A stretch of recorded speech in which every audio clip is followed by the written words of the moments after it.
Dovevano far festa tutti insieme gli ex soci di Popolare di Vicenza e di Veneto Banca. Tutto rinviato, solo per ora.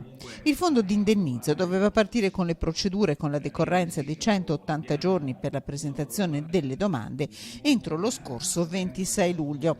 L'Authority sulla privacy ha posto dei problemi che sono stati risolti in questi giorni, ma che hanno causato inevitabili ritardi.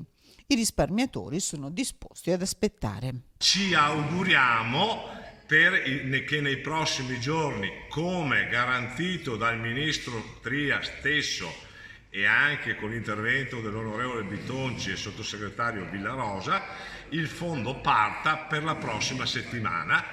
Dopo la partenza festeggeremo questo evento a livello mondiale. La prima festa mondiale del risparmio indennizzato è rinviata, solo per ora, promette l'associazione Zerino Terzo da Onara, che venerdì dal ministro Tria ha ricevuto una mail di garanzia. L'ultimo decreto ministeriale definitivo sarà firmato nei primi giorni della prossima settimana.